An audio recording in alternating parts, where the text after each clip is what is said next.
Bisbee, heading west.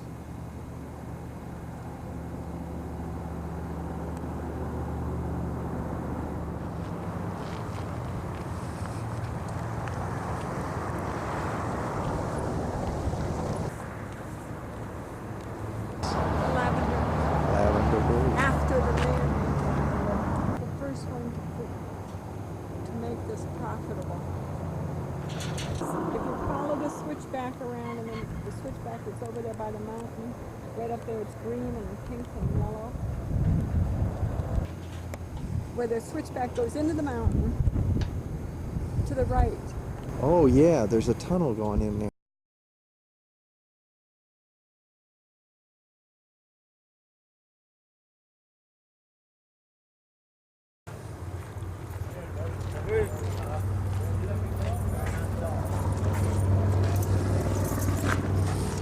We're going to take the Queen Mine tour today.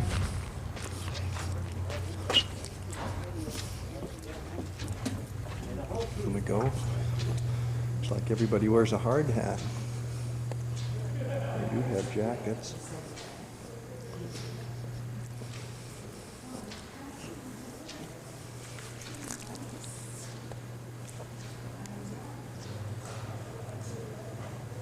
With a lot of gold and copper and silver, some lead and zinc.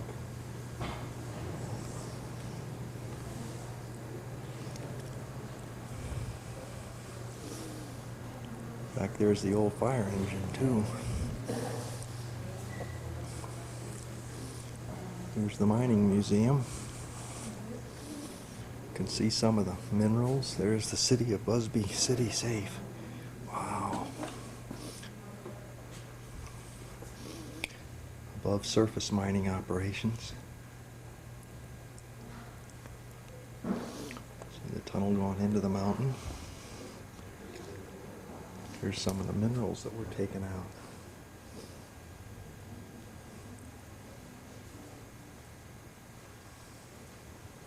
Looks like something like a geode back there in the back with some copper in it. Copper green. Yeah. And here's, see if we can see any of this. Underground mining.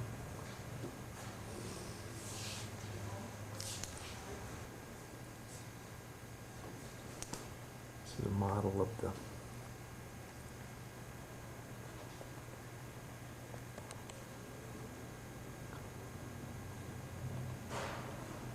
you can see how they've dug the tunnels back in.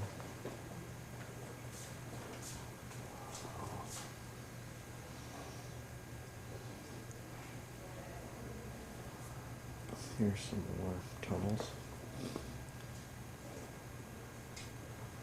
See the men working in there. There's a mule. A mule pulling the cart.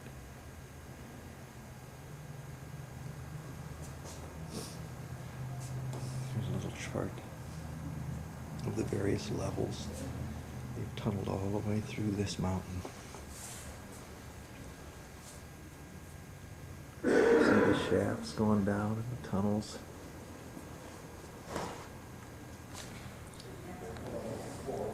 What's in there? Right here. There's some old glasses and bottles.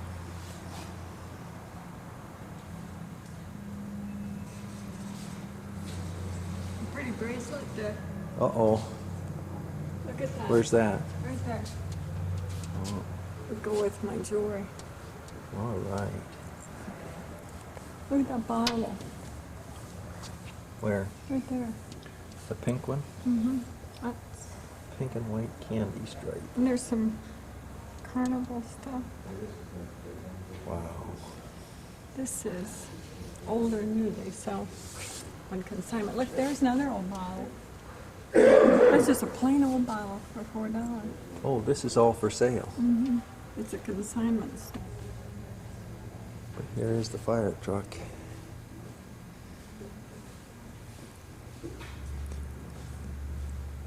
Wow.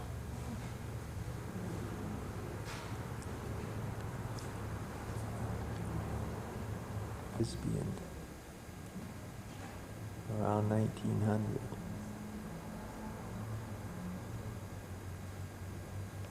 So they were busy mining back even then.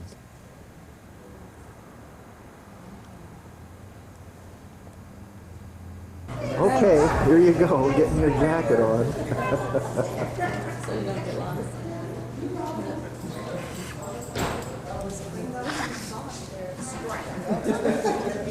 Okay, Lois gets her jacket on.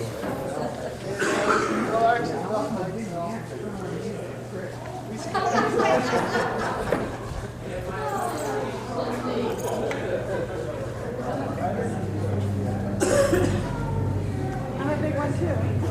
I got two jackets. There you go. And a stylish. You get a stylish hat, Lois. Wow. Shipped in from Paris. I really. It's just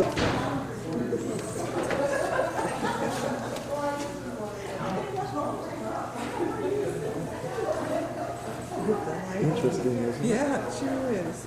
Everybody's got their lights on. You're on candid camera.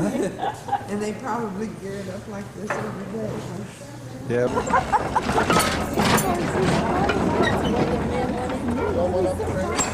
We'll find out in a minute. I think you probably straddle that, Lois. We're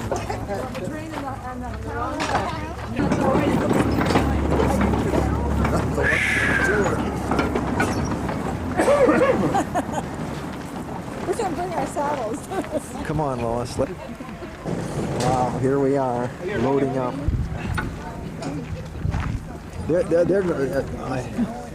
This is right. How am I doing? Oh, dear. Here we go. And let's start off with a real quick history of the mining here in Bisbee. Our ore, it was first found here in 1877 by a couple soldiers from Fort Bowie. And where they found it at is right around the corner at the top of the runaway ramp for Highway 80. There's a small open cut up there now. A little bit about the mine that we're going into. The tunnel, it was driven in 1915, but we will be getting into parts of the mine that dates around the 1880s, early 1880s. This one here, it shut down in 1954. Tags, racing. Well guys, let's turn our lights on now. The knob inside your lamp.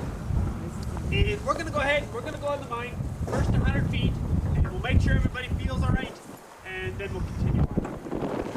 We're out. All right, back there? Yes, am I? I was in here. You should be sitting down here, probably where your legs. I was getting a cramp in my hip. That's why I had to straighten my leg out.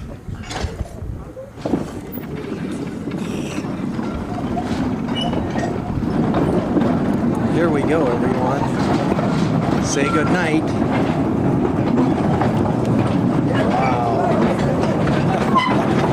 Wow.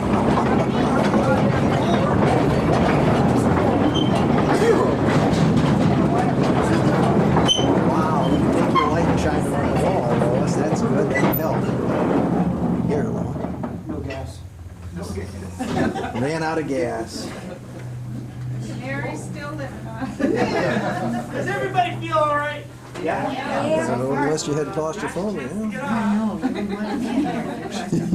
Okay, what we'll look at here is up in the front of the train, up in the ceiling, you see a little red sign that says 100 on it? Yeah. That tells us we're in the mine 100 feet horizontally. Oh, right up there. I And see we're going to that. see those signs every 100 feet along the tunnel. Okay. We'll go 1,500 feet on the train. We'll 1,500 walk feet. another 300 feet after that. Well, since all of us seem to feel all right, we'll go ahead and kick it off our first stop. Okay. We're going to in mine. Here we are, going in the mine.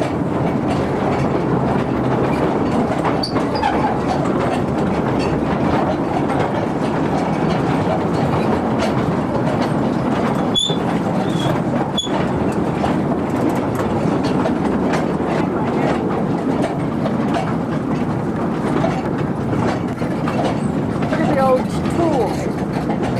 There's a shaft going down. Yeah, wow.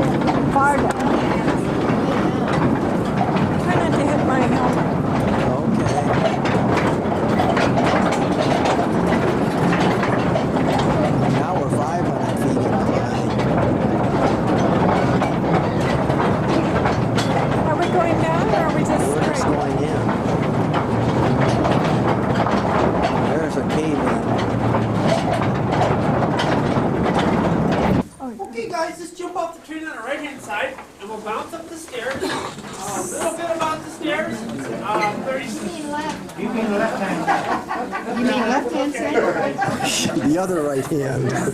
How long have you been saying right?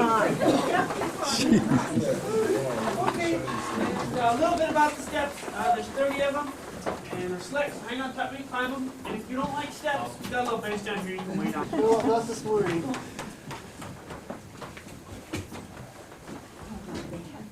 Bats. Two bats. Little tiny Mexican brown bats. You thought you big? They're heavy. Oh, good.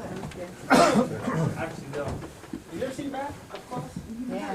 They're cute. I think they're like, ooh, Going up the like steps. mice with wings. But I don't want one coming. Hey, up there. All right. No, the man up there. All right. Behind you.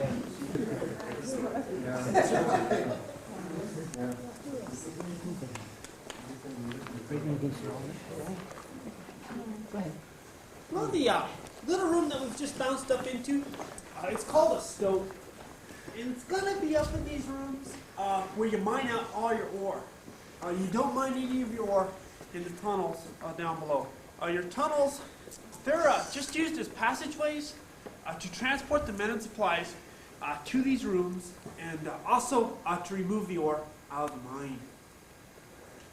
One time, this used to be a solid block of ore. And since Bisbee mines are copper mines, it's copper ore, and it looks like it's right up there in the ceiling of the light box. There's the copper The ore. green, that's your copper mineral. It's a mineral called malachite, and it's copper carbonate. And that's what you're going after. The brown, the black, the yellow, the reds, those are your iron minerals, limonite, hematite, and goethite. There's a better example of those right across from some wall over there. Everything that's white to gray, it's either calcite or limestone in its waste. So you go ahead and you leave it behind, or as much of it you can. This is going to be the oldest section tour that we can get into. It was originally mined somewhere between 1881 and 1886. And back in those days, to find these solid blocks of ore, they had to start up there at the surface at an outcrop. That's where your rock surfaces that had a trace of mineralization on it that you thought had potential ore in it. And then you just drove little tiny tunnels and you sunk little tiny shafts along that structure. It's hit and miss trying to find your ore. Now once you found the ore, you need to go to the bottom of it. And you drive a vertical shaft all the way up through your ore. And that shaft's called a raise. And we'll go to a diagram here now. We'll call this back corner here a raise. Now once we've got it driven, then we'll head back to the bottom of a raise and we'll start working our way up until we find our first ore. Then we'll mine out this little area here and we'll put in this cube of timber, which is called a square set. And these things, they're 8 feet tall, 6 feet wide, 6 feet deep. We'll take the rock that we've just broken here, we'll take it to our raise, and we'll drop it down so it can get shipped out of the mine. And just keep on mining out little areas, building your square sets until you've gotten this floor done. And you go back to your raise, up into the top of your bottom sets. You start mining out again, building your square sets. The difference here is any waste you happen to break while you're cutting for these sets, you're filling the sets below with it.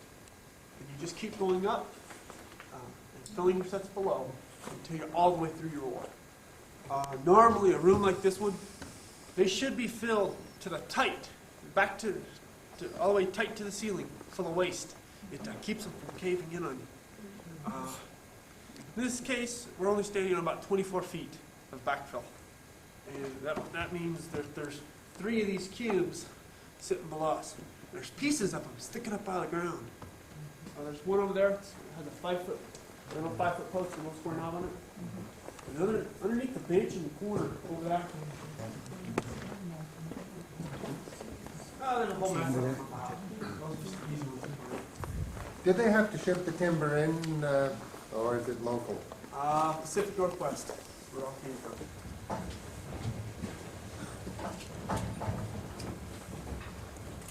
And what we'll look at here are these chute doors. And behind these chute doors is a vertical shaft called a raise. just like the one that we took up through our ore. And as I mentioned, we use the rigs to drop the broken ore down, so it gets shipped out of the mine. And also as a manway, which is just a set of ladders that takes you up inside of your stove. To use the chutes here, it's easy. Just push a small mine cart underneath, take a short piece of 2-inch pipe, and you'll slip it over the bar here, pull down, the door opens, the rock starts pouring out, and once you got your car full, you just shove up real hard on the bar, and the door shuts. Easy enough, but it can be one of your more dangerous jobs to do underground. One of the problems with these things is that they clog. Now, if your chute clogs on you, we'll go to our powder magazine. We'll get ourselves a half stick to 2 sticks of dynamite, blasting cap and fuse, and some powder sticks. And what we'll do is, you'll take your dynamite and you'll block tape it to your powder stick. Insert your blasting cap and fuse in the end of the dynamite. And you open up your chute door, you climb up inside of it. And you place your chute up tight against the clog, and you'll light your fuse, crawl back out, shut the door, and hopefully when it goes off, it breaks the clog. If not, you get to do it all over again. It's what you call chute tapping. Square cars all day long. Then they're replaced by mules. And a mule will pull 5 one-ton cars all day long. Then in 1908, electricity came underground, and they used trolleys. There's a big part of the trolley there. And in 1926, they came in with battery motors, like the one I'm driving. And they were used in conjunction with trolleys here until the end. Today we use diesel motors. Something interesting about the mules, well, not really about the mules, but mules on this one here, on this level here, you got a tunnel going outside, so you take your mules out every day. Mules on the levels below, there's no easy access to the surface, so you're gonna have to leave them down here. And when you leave them their entire usable life underground, which is 3 to 7 years. But when you gotta feed, when you gotta leave them down here, you gotta feed the mules. And with the feed came rats and cockroaches. Well, even though they stopped using mules down here in 1931, the miners believed that the rats and cockroaches, they were good luck. So they used to keep them fed. They thought if your workplace is ever about to cave in, the rats and cockroaches, they would leave first. So you better leave right behind them. Well, they lasted here until 1967 when we had that 9-month strike, and they all starved to death. And this concrete butters here, it says 1917, was that? Yeah, it's the year that was installed. And what these are fire doors. You can see the steel doors. Oh, I see. And when you have a fire down here, you'll shut these doors, and it's going to seal off this part of the mine. It keeps your fire gases from getting in here, and also keeps your shafts from acting as chimneys. We had as many as 7 of those burning down here at one time. And they're actually an interesting fire because most of the time it's not the wood that's burning. It's your rock. It's your minerals pyrite and chalcopyrite. These minerals are unstable. When they start to decay, they can give off so much heat, they'll actually self-ignite. And when they start burning, there's not a whole lot you can do. Most of the time you still end up putting bulkheads to seal off that part of the mine. And you just let them burn. We had one here that started in 1911, and it burned up until 1989 when the water table rose above it, putting the fire out. The reason it burns so long is you got 3-4 million tons of ore to burn. A lot of ore. And as we hinted on before, to break the rock here in Bisbee, we're going to have to blast it. And to blast, we need to drill holes in the rock so we can put explosives in them to break it. And the next 3 drills that we'll be looking at are pneumatic drills. That means that they run off compressed air. And they'll each have intakes for water to keep the dust down from your cuttings. This one's called a wiggle tail stoper. It's used to drill the vertical holes. And this is pretty old. So when we turn this machine on, all it'll do is it'll hammer the drill steel. And we'll need to rock it back and forth like this. And while you're doing that, there's an extended leg inside that piece of pipe there. Gotta push your machine up. That's how you drill your hole. 1918, 1919 is what you're looking at everything. And this one, it's called a liner or drifter. It's used to drill the horizontal holes. And the user will go ahead and will lift the drill in the arm all the way up to the top of the column. And how the machine operates itself, the drill rides on a screw thread. So we'll back the machine off on the thread, put a 2-foot drill steel in, insert it in, in the end of the machine, turn your drill on, advance the machine on the thread. The machine will drill a 2-foot hole. Once you got your hole drilled, back the drill out of the hole, and then you'll take your 2-foot steel out, put it in a 4-foot steel, and you repeat the process. And we'll keep on doing that until we have a 6 to 8 foot hole drilled. As mentioned, we'll start at the top, work our way down to the bottom, drilling our holes on about 1.5 centers and in a certain pattern. Once you get this side drilled out, swing the drill in the arm, the other side column, just to the top, and work your way down to the bottom again. 3.5 hours. We'll be looking at this. And then put dynamite in and blow them up.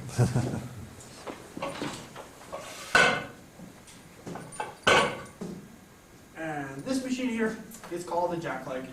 And this is the one you'll be handed if you go mining today. It drills both vertical and your horizontal holes. The drill, the leg here, they weigh 120 pounds combined. And the leg, it's an air cylinder that just pushes the drill for you. She's fast. She'll drill you a 6-foot hole in this kind of rock, which is limestone, in just under 2 minutes.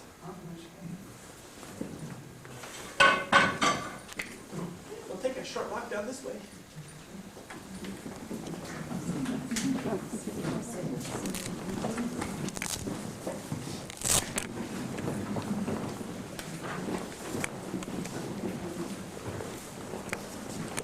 Feet to the surface. We're back at the stope area, 800 feet to the surface. Just we got off the peak of the hill, so we're getting shallower. And South Africans are neat because they got operating rooms and everything down there. Full-time doctors. They mine that deep for gold? Yeah, they're mining a pre-Cambrian reef. My dad used to work for them. Wild mines. They do everything different. They're definitely the world's best miners right now. And the map here. The black lines, those are claim lines. The red lines, those are the tunnels that we've got on this level. And where we started at was right there at the edge of the Copperjack claim. And we zipped all the way back down here, got off the train there, and went up into our stope. The stairs built right across over the top of the tunnel. And we hopped back down the stairs, and we zoomed all the way back down here, got off the train there, and we're standing right next to the southwest shaft right now. On the level here, we've got 7 miles of tunnels. In the mine here, we have 150 miles of tunnels. Here in Bisbee, we have 2,200 miles of tunnels. And they pretty much interconnect, because from this mine here, we can get to every other mine underground. Just takes us a little while. Can we go out the same way we came in? Yeah, we will. We wouldn't have to, though. In fact, if we were to just go straight down the tunnel and skip our train, just keep going straight, we could come out along Highway 80. And there's one of those stopes that's been cut with it. They got screens on it. One has a little door at the bottom. That's where we come out. Then inside the stope, we come out another place. How are these?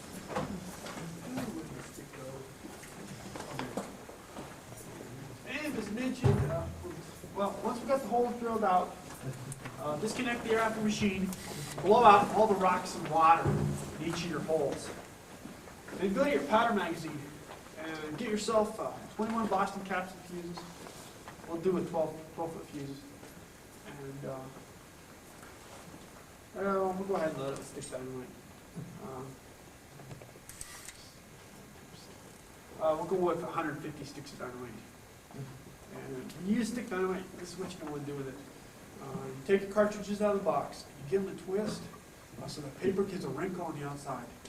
That's to break up your dynamite on the inside.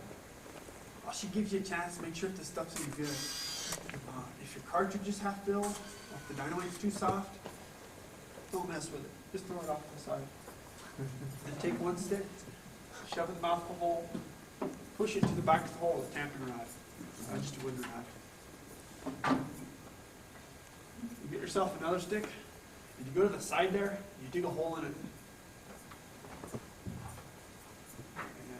As I mentioned, we'll need our fuses 12 feet long. No copper thing there, that's a Boston cap. You take the cap, insert it in the side of the dynamite, run your fuse along like that, and shove it in the mouth of that same hole, and push it to the back of the hole. Then follow it from 4 to 5 other sticks of dynamite. And we'll go ahead, and we'll do that to our center hole. We'll skip these 4 around it, and we'll run the rest of them.